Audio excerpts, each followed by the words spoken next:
conversar um pouco sobre controle de roedores, esses pequenos mamíferos que fazem parte da nossa vida, né? Eles são sinantrópicos.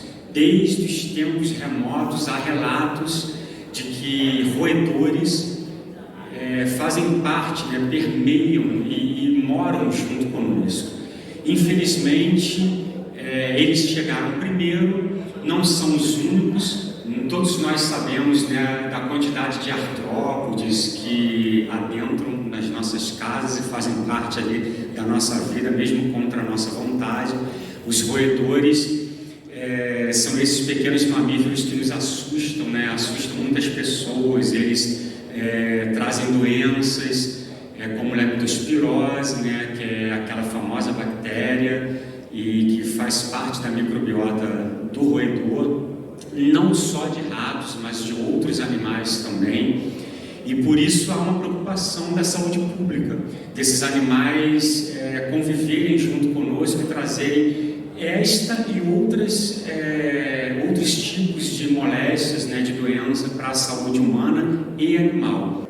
Então, a gente vai falar rapidamente de alguns itens, né, obviamente, né, como todo palestrante aqui, os assuntos eles são muito mais profundos, mas aqui a gente quer dar aquela passada nos detalhes principais da ecologia, biologia, comportamento de roedores sinantrópicos. Então, como eu falei, o que são roedores sinantrópicos, né? São roedores, e aqui eu coloco roedores porque a gente é o objeto da palestra, mas qualquer animal que tem um convívio com o homem. E como que os roedores têm um convívio conosco?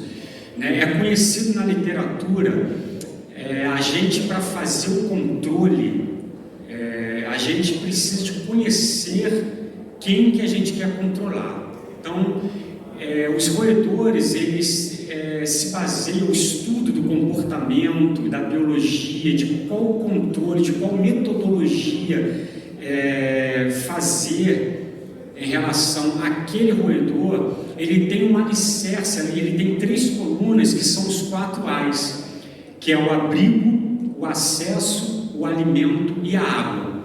Ou seja, se você tem na sua residência, se o morador tem na sua residência, ou se o município, se aquela localidade tem abrigo para o rato, para o roedor, oferece acesso, se você na sua residência oferece acesso para que ele saia lá da rede de esgoto e adentre no teu terreno, dentro da tua casa, oferece alimento e oferece água, esses 4 pilares vai ser um convite.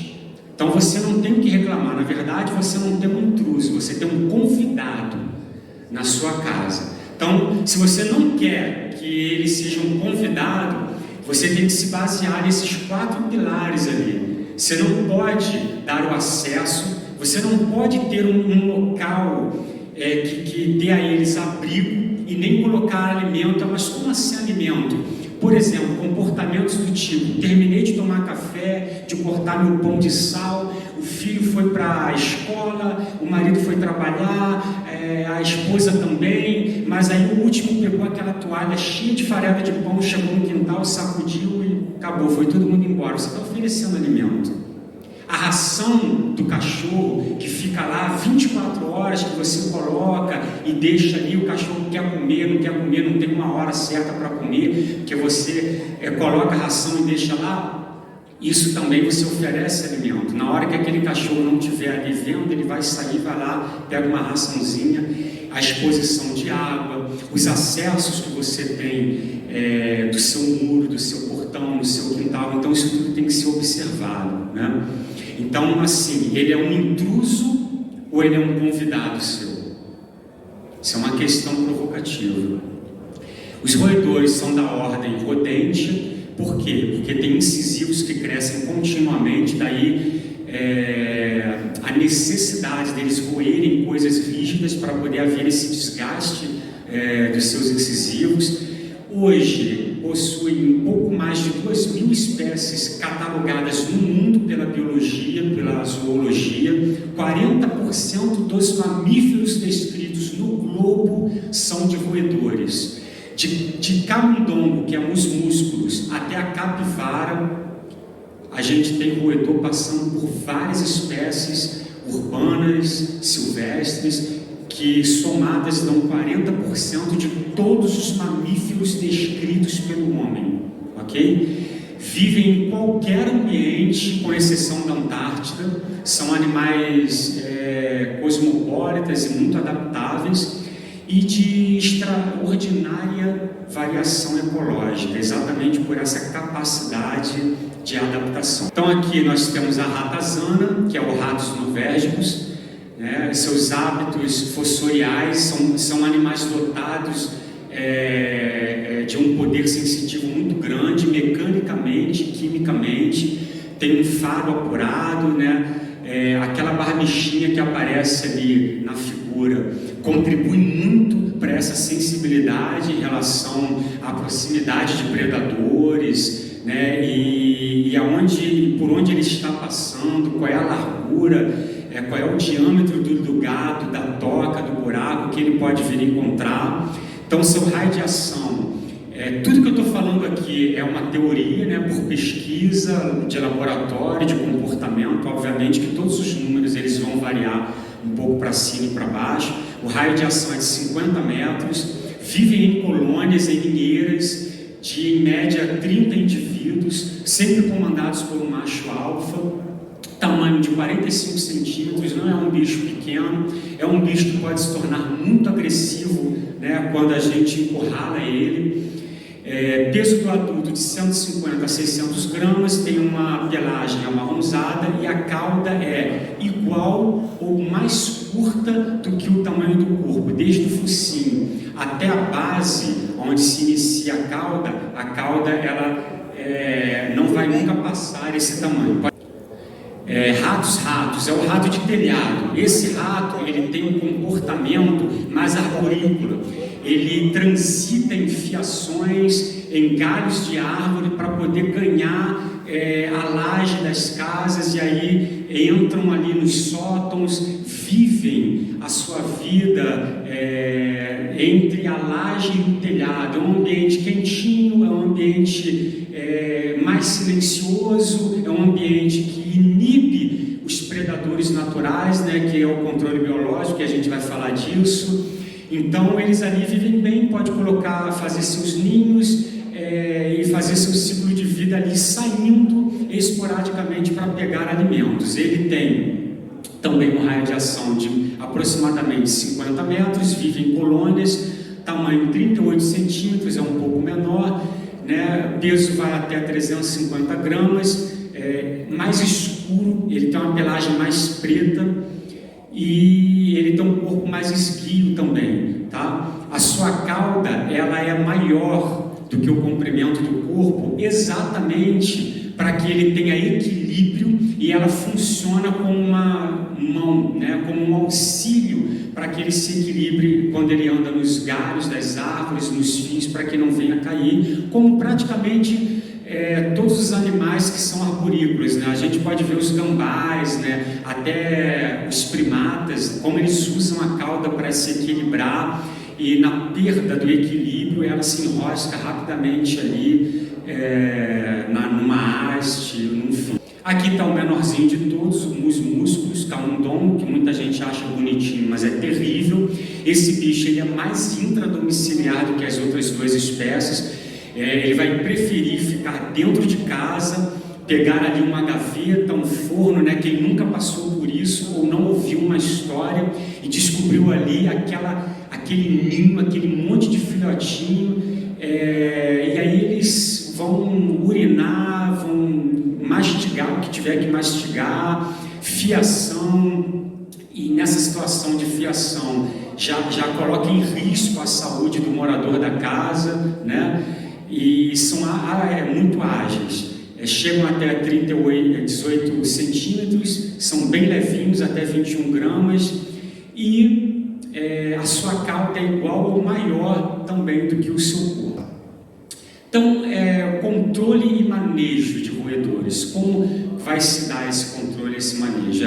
Por inspeção, né? O técnico, o profissional que vai lidar com esse tipo de bicho, ele tem que ter um treinamento, há de se ter um treinamento onde ele conheça o comportamento dele, né? E esse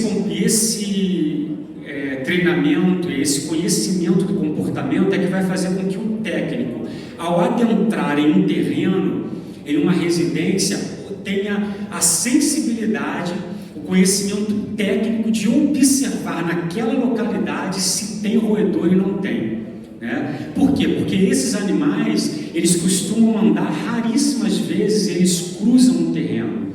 Quando eles estão sob efeito de raticida, que começa a afetar, né, o seu cérebro e determina e tira o objetivo da sua rota, eles começam a cruzar terreno, mas isso é muito raro.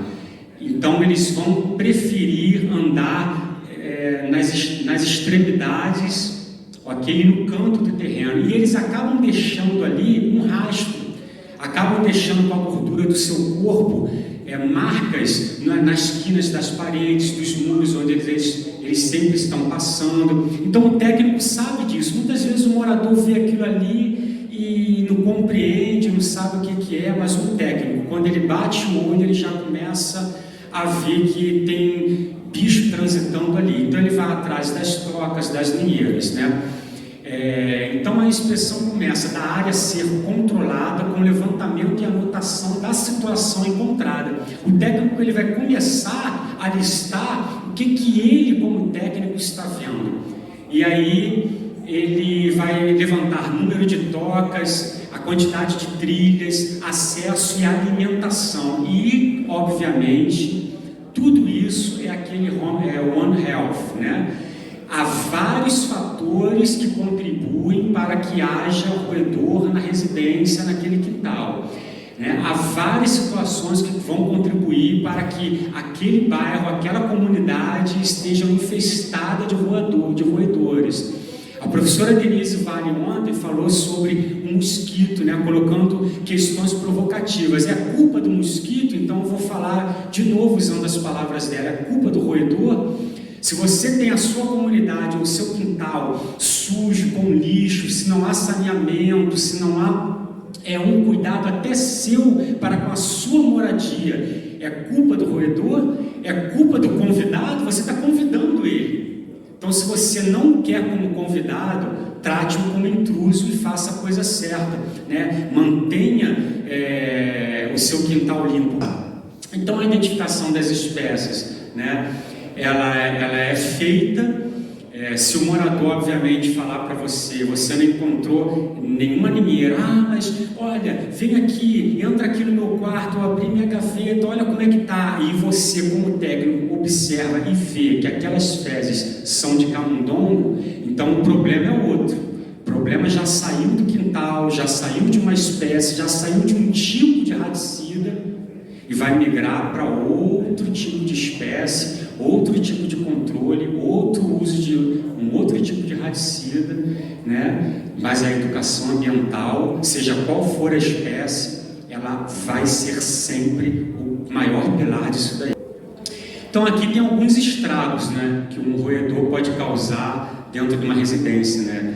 Roer fios, né? Absurdamente perigoso. Ali eu encontrei aquela foto na internet, achei interessante, né? Tem uma ratazana ali que entupiu o vaso. Imagina o cara, né, entrar no seu escritório, sentar ali para relaxar e de repente olha e tem um indivíduo entalado ali. Ele tem que fazer uma obra, cara, tem que tirar o vaso, interditar o seu banheiro, porque olha o tamanho da criatura que está ali, que veio pelo cano, veio subindo pelo esgoto e queria ganhar o teu território e veio através do seu trono, cara, do trono do rei. Isso não pode acontecer. Então, toda a atenção em relação a roedores, ela tem que ser, você tem que estar sensível aos abrigos, né, aos acessos. E às vezes você nem tem culpa. Esse roedor pode ter saído do esgoto, ganhou ali o seu banheiro sem você ter dado acesso a ele. Ele veio por um acesso onde você não pode controlar. Tudo bem, óbvio, vai ter essa porcentagem onde o indivíduo tem tudo ali cimentadinho, tudo bonitinho, tem acesso, tem até controle biológico na casa dele, mas a ratazana, ele veio por um caminho que o morador jamais iria poder imaginar. Então, qual é a diferença de antirratização para desratização? A antirratização, ela vem antes, como o nome já diz, e ela é primordial, ela é o segredo do negócio. Se ela for bem feita, você não chega aqui. A antirratização são medidas que visam dificultar ou mesmo impedir o acesso à instalação e proliferação de roedores em uma determinada área. São aqueles 4 A's, são os 4 pilares. Se você cercar esses 4 pilares com competência, você não passa para a desratização, que são medidas realizadas para eliminação física do roedor, que é o uso de raticida, o uso de cumarínicos, ok? Que é o uso de veneno. Mas eu tenho meu bichinho, e se meu filho pegar e comer? Então, se você não quer nem entrar por essas questões, você precisa de estar naquela primeira definição lá. Aquela primeira definição, que tem os 4 A's como pilar. Predadores, que é o controle biológico, né? Isso é muito importante, mas isso nem sempre está sobre a nossa jurisdição. Então aqui a gente tem alguns predadores biológicos, né? O gato como um felino, um predador natural de roedores, né? E outras espécies menores. A gente já viu alguns vídeos aí, eu acho que muita gente já viu, já riu, já se espantou com um rato botando gato para correr. Isso aí às vezes acontece, mas na lógica da estrutura do nicho trófico, que é a cadeia alimentar tal como ela é disposta na natureza, o felino preda o roedor e não o contrário. Temos ali, né, a foto de um gavião. Esse gavião ali particularmente é o caracará, que é um dos rapinários que ocupam o meio urbano, como outros, né, gavião-pombo, algumas espécies de falcões também, e que predam pequenos mamíferos, e as serpentes, que também se alimentam de roedores. Mas é aquilo que eu disse, esse tipo de controle, você não tem controle. Você tem que... você não vai comprar uma cobra e passear com ela. Oi, vizinho, vou passeando aqui com ela. Pô, mas uma cobra é porque está tendo muito rato lá em casa, então eu comprei aqui uma jiboia. Então são bichos que vão fazer um controle, mas que estão numa esfera silvestre ou dentro do interior da mata, ou que aparece ali no quintal, dependendo da localidade. Então, dentro do meio urbano, o controle vai ser pelos agentes, pelo poder público, pelo uso de raticida, ou pelo próprio morador que vai lá na lojinha, conversa com o cara da loja, o problema que ele está tendo, o cara vai oferecer as opções, ele vai comprar e vai usar aquilo ali sem muito saber o que está fazendo. Alguns lugares de plantações existe esse tipo de controle biológico, né? Os proprietários colocam postes e caixotes como atrativos de ninhos para falconiformes, gaviões, que se alimentam desses roedores. Então eles acabam predando, né, e abatendo esse tipo de roedor nocivo ali para a plantação de milho, por exemplo. Aqui é um controle mecânico. Existe hoje uma infinidade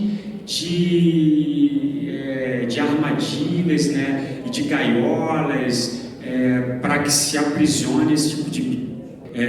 Algumas vão trancar o roedor ali dentro, outras já vêm até com marínicos, né, raticidas no interior delas.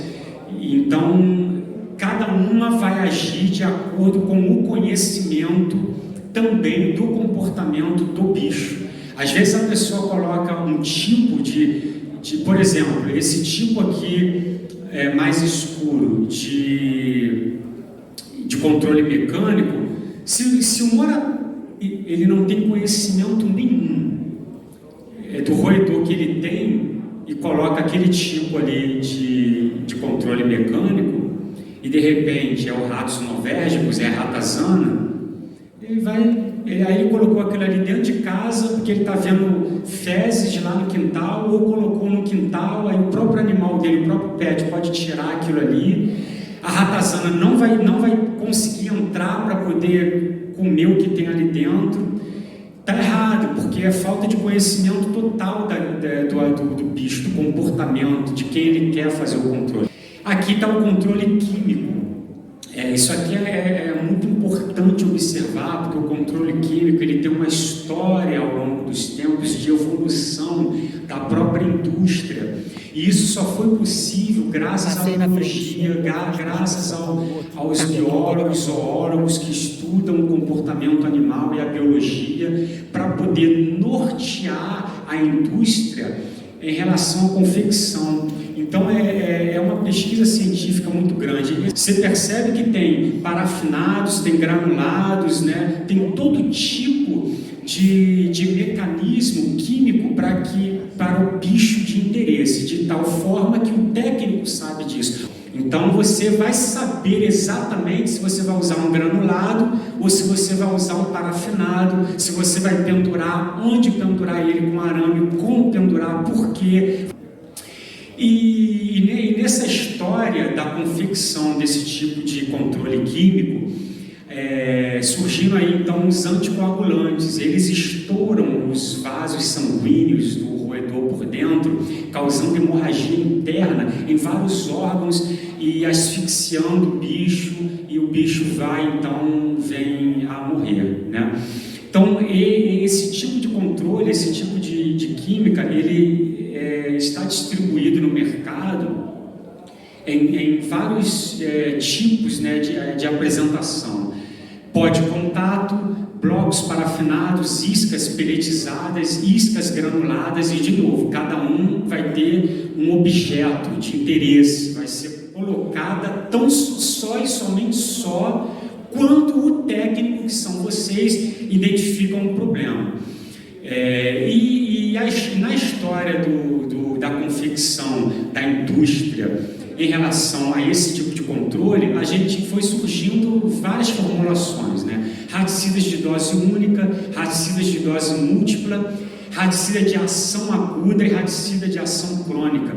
Por exemplo, o raticida de dose múltipla, ele é aquele raticida que ele vai ter que ser colocado de forma paliativa. O raticida de dose única, ele vai ser mais instantâneo, basta uma dose para poder acabar com o problema. O raticida de ação aguda, ele é um raticida com um potencial químico, uma toxicidade muito grande, muito forte.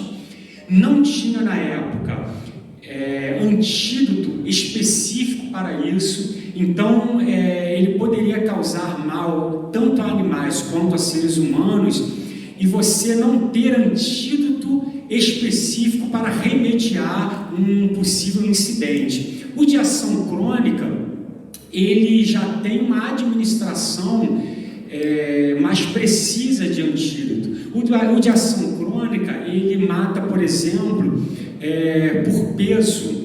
Já é um estudo mais aprofundado, de tal forma que, se uma pessoa vier a ingerir, ele precisaria de ingerir uma dose muito maior para poder ele fazer mal do que apenas uma mordidinha.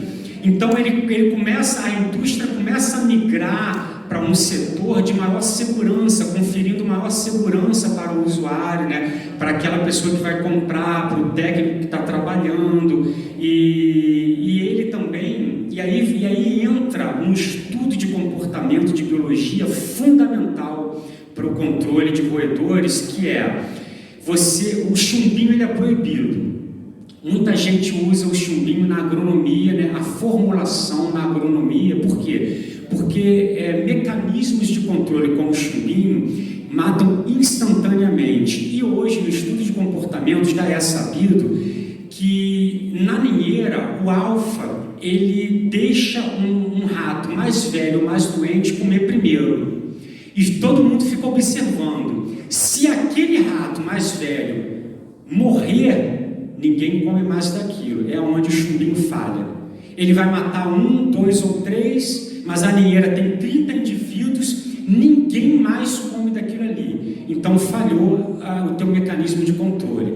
Mas se você colocar um raticida, que ele vai começar a fazer efeito do 4º dia em diante, quando aquele rato mais velho, mandado pelo alfa, comer e não acontecer nada, todo mundo vai cair dentro, e do 4º dia em diante vai começar a fazer efeito. E já é sabido cientificamente que o rato tem uma memória curta, ele não vai conseguir associar aquelas mortes com o que ele comeu, então o objetivo foi alcançado. Você vai eliminar toda a ninheira. Está aí a grande importância de você passar para o morador para não usar chumbinho, até porque em doses muito pequenas o chumbinho faz óbito em seres humanos.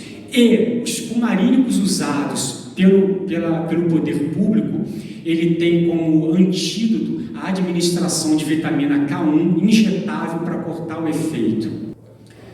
Então aí eu falei, né, já adiantei, efeito letal em até 24 horas, ação aguda, o crônico após 24 horas, o de múltipla foi de primeira geração, ingestão cumulativa. Isso trouxe um problema no mundo inteiro de resistência. A resistência não se dá pelo consumo do cumarínico. A resistência ela é hereditária, ela é genética. O bicho ele é resistente ou não é resistente, ok? Só que isso vai sendo passado pelas descendências. Então ali está o chumbinho, inseticida de uso agrícola, fumegante, né? O chumbinho, tal como ele é letal e praticamente instantâneo, ele é usado nos campos. Por quê? Porque às vezes o cara tem uma plantação de milho gigantesca e houve um pool de roedores naquela plantação. Então ele administra o fumegante, ele administra em uma dose única ubíqua. O que é administrar um fumegante em dose única ubíqua? Ele vai administrar de uma só vez em todos os hectares e vai fazer uma baixa na incidência de roedores. Ele vai matar, vai ser aquele pós-guerra, caiu uma bomba atômica, só sobrou corpo. Isso é absurdamente perigoso no meio urbano. Aliás, é proibido. O Ministério da Saúde proíbe o uso desse tipo de inseticida. Pó de contato, né? Que é aquele pó que o técnico avistou a ninheira, ele vai deslacrar e vai comprimir o pote e jogar esse pó. E como é que ele funciona? Ele é um cumarínico, o roedor entrando e saindo, ou até mesmo no lugar que ele passa, aquilo vai grudar no corpo dele, ele vai levar aquilo lá para dentro. Os ratos, né, como todo bicho, se cumprimentam lambendo uns aos outros, ele mesmo vai se lamber e vai contaminando todo mundo, e vai deixando veneno em tudo quanto é lugar, em todas as câmaras da ninheira, e vai então matando aí os indivíduos. Aqui tem paletizados, né, e parafinados, que também são usados.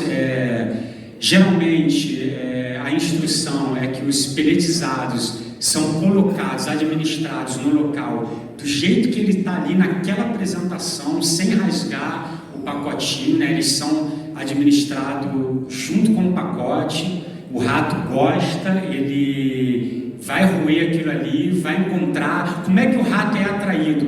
Todos eles são feitos com cereais, com grãos, arroz, milho, que o rato já gosta, vai ser atraído pelo cheiro e tem esse formato, né, essa estrutura parafinada apenas para poder manter os grãos ali com responsável para fazer o trabalho. E aí tem várias marcas, né, de raticida no mercado, de pó de contato, de todo tipo de química. Okay. Polvilhadeira, né, aí já é a indústria fazendo mecanismos, né, máquinas para auxiliar no pó de contato. Aqui tem, né, a preparação de uma isca com arame para pendurar ela em um ralo, em algum local ali de manilhamento. E aqui eu coloquei uma tabelinha que são os níveis de inspeção. O técnico, ao entrar, ele vai olhar lá, o nível é alto, médio ou baixo. Quando que o nível daquela localidade ele é alto? Quando o técnico ele encontra uma quantidade de trilhas muito grande, uma quantidade de fezes muito grande, frescas.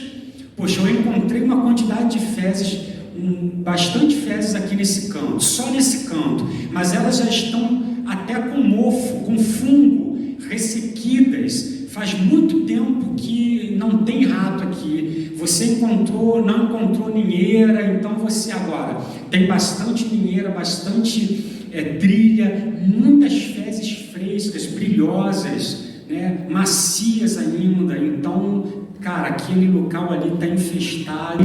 E são as evidências da inspeção nessa tabela. De quando você encontra um nível de infestação alta, um nível médio e um nível baixo, e você vai então fazer uma educação, vai ajustar o comportamento do morador e vai fazer a sua parte no controle, se for possível. De novo aí o raticida, eu coloquei uma questão de nomenclatura, não vou entrar muito em discutir isso, né? Esses nomes e tudo mais, já falei um pouco do efeito, né, de cada um deles.